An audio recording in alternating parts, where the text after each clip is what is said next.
Well, after the last episode, I suppose this was a nice breather. Fun fact, as I've said before, I tend to do these back to back to back. Just sitting here and cramming out episodes as fast as I can. And, and from my perspective, it's been probably about 50 minutes since I finished recording the previous rumination. So, this was a nice breather. It's a shame I have so little to talk about.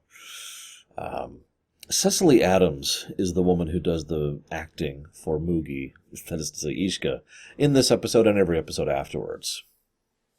Now, I mean no offense to the actress whatsoever, but I think she's the worst actress in the history. No, what I find strange is that from this point onwards, Ishka is a lot less pleasant. Like, she had some tidbits, but in this episode, she's actually kind of a bad person. And in future episodes, she will absolutely be a bad person. I don't know if that's due to the actress or the directing or what. Now, René Auberjonois was the one who did the directing for this one. And he was going across streams with what Ira Steven Behr wanted, so maybe that's part of the problem and it just kind of got solidified by this. I don't know. We'll see how she shows up in the future. I do want to mention, though, the Vole problem. Why don't they just have a Federation ship scan the station for whole life forms and beam them into space or something? Like, you have those kind of sensors, right? I mean, I could buy the DS9 station itself not having that kind of sensors, but surely a passing Excelsior can, or the Defiant. Anyways. So there's two halves of this episode. One is two people trying to get together, and the other is two people trying to be broken apart. Both end up together. Ferengi love songs. Yay. Life is filled with love and marriage. Because marriage is what brings us to... I'll stop. Where do I start? Let's start with the Rom and Lita bit. It's kind of strange seeing those two going after each other in the way that they do. But what I find even stranger is that the two obviously... Well, okay. Lita and Rom have a weird chemistry together, the actress and the actor. It's not bad, but it's in no way feels even remotely romantic. Like, there's no gelling there, at least not in my opinion. But they still play off each other well enough that it usually works. What I find really strange, though, is that both of them sell the relationship more for me when they're not together on camera. There's this really great little personal bit where Rom's like, yeah, have you ever had Latinum? It's so smooth and perfectly to touch, and I would give anything to hold her in my arms again. Like, the way he says that sells it, right? And on her side, on Chase Masterson's side, there's this great bit where she's walking on the upper catwalk of the promenade, talking to Kira. And she's like, no, I hate him. And Kira's like, no, you don't. She's like, haven't you been listening to me? Yes, I know you love him and you want him back. And she just, like, Lita just has this really quiet, minor breakdown. I can't even do it. She does a great job of it. So once again, selling the relationship off camera. What I find really funny is their point of contention actually makes a lot of sense. But if we're being realistic, probably would have been brought up a long time ago, long before marriage came into the thing. Now, this is actually kind of entering controversial topics here, so all I'm going to say is I find it weird because Rom's point is moderately valid, but taken to an extreme, which is the problem. Whereas she has no real point other than the refusal of trust. Let me explain this. In real life, we actually do have, I can't remember the proper term, but it's like a contract, you're right. And it says, once we get married, this, and it's a binding agreement that you can take to court, so when the divorce happens, which is a legal matter, by the way, then you can go ahead and point to the contract and say, here, this is how it happens. Now, speaking as an economist, that makes perfect sense. You're preparing for the worst. But you can kind of see why, hey, just in case we go really bad and you turn out to be some horrible human being, I want some legal protection from you screwing me over. Doesn't really sound all that great when you're hearing it from someone who claims to love you, right? So that's basically her side of the argument. He is effectively saying, I don't trust you. And so that's kind of a deal breaker. Now the answer is obvious to me. Just don't get married. Just stay together. What? Marriage is a legal thing. Two people who actually love each other and want to be together for the rest of their lives, you don't need a piece of paper to do that. Anyways, then of course we have...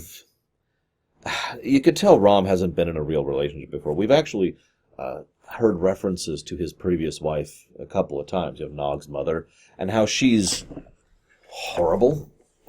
And if I'm not mistaken, she never shows up. I'm pretty sure she never does, because she was horrible. But Lita, how do I phrase this?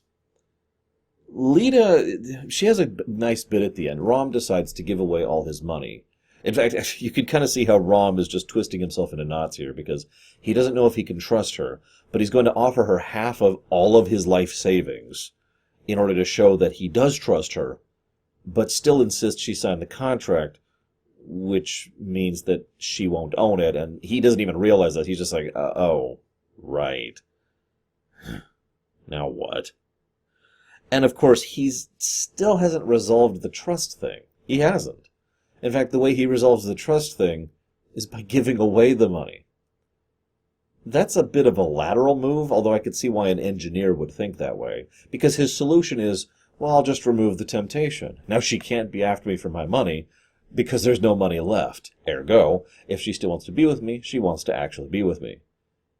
Now that's actually surprisingly subtle, and the episode never calls it out, but it means he still doesn't know if he trusts her until he confronts her at the end of the episode. Once he informs her, yeah, I'm broke, and she still wants to be with him, he now knows he can trust her. Cute, right? And of course, she's the pragmatist who points out, yeah, I still need my salary, because you're broke, honey, and you work for Federation. They don't pay you. So, yeah. Anyways, nice little tidbit. Meanwhile, on the other side, we have the Grand Nagus Zek and Ishka. I actually don't have much to say about that side of the episode, even though it's the main thrust of the episode. Although, I do want to say that a lot of the theories I've been postulating on throughout this show are effectively confirmed in this. There's this great line, and I wrote it down here. A Nagus has to be better than that. In short, Brunt is willing to throw the Ferengi economy into chaos to seize power. That's a very Ferengi thing. But a Nagus has to be better. And I've theorized for years that there's two types of Ferengi, basically. The typical Ferengi, which is what we usually see on camera, and the Ferengi who have actual, real business sense, who keep the whole thing running. And Zek has pretty consistently been in the latter category. He consistently outmaneuvers and outplays everyone around him. In fact, the only reason he doesn't do that in this episode is because of the memory loss problem. And even then, he's still thinking a few steps ahead of everyone else. He's just losing his memory. Fortunately, the Vulcans will probably be able to help him out, so that's nice. We do see him in the future. Spoiler alert. Brunt, what I like about Brunt is he's... Well, first of all, someone like Brunt is exactly why the Ferengi Alliance probably should have self-destructed decades or centuries ago, because really all it takes is one ambitious Ferengi who is willing to not be better, to try and seize power and successfully outplay the betters in order to throw the whole thing into a mess. The only way this could actually work elsewise is if, well, as I postulate, someone more than the Nagus is actually also better than that. In short, imagine for a moment if Brunt had succeeded. Ha ha! And then he dies. Or is removed from power. Or is removed from significance. Because the Ferengi who are actually running things, who actually have brains, notice that he is not amongst them. He's not one of them. So they deal with him appropriately. Anyways, I'm looking at my notes. I just have so little time.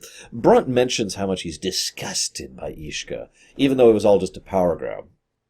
I'd like to think that wasn't a lie. It wasn't an act, so to speak. That instead, he really was disgusted by Ishka and what she might represent for the Ferengi culture. This is actually something that's come up before for Brunt. So the idea of him trying, legitimately pouring some of that actual vitriol into his performance, I could buy that. There's this really great scene, and it's the last thing I have to talk. Sorry, I just keep glancing at my notes. I have so little to talk about, I told you. There's this really great scene where Quark basically begs the Nagus, please give me my license back. And Zek says no. And Zek just slams the iron down there. Contracts are the very basis of Ferengi society. You violated a contract. What you did is wrong. And Ishka is, of course, not helpful there.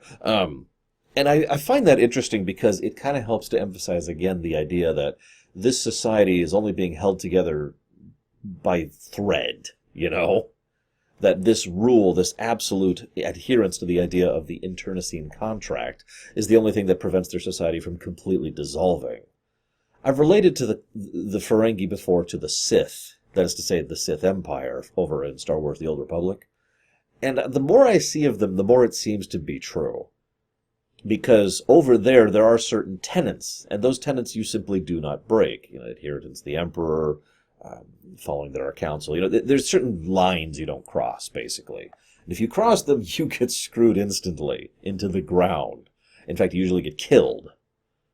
So, them doing this to Quark as an example makes sense. In fact, it's actually, this is going to sound funny, it is once again an indicative, and the episode doesn't say this out loud, of how much Brunt is, shall we say, unsuitable for the role of power amongst the Ferengi society, that he is willing to violate this core tenet just to claim a little more power for himself. He offers Quark his thing back when the Nagus and his mother, both of them are effectively running the Empire, say no. Think about that for a minute. Either way, thankfully, Quark does get his license back so he can get back to deal. And, don't forget, after the weapons deal thing, his debts are gone, so he's basically had an Etch-a-Sketch situation. Congratulations, Quark. Hopefully the next time you interact with the rest of the Ferengi, it won't be in a dress. I really don't remember if that's the next one or not. I know it's quite a while from now. It's in Season 6. Either way, for now, I'll see you next time.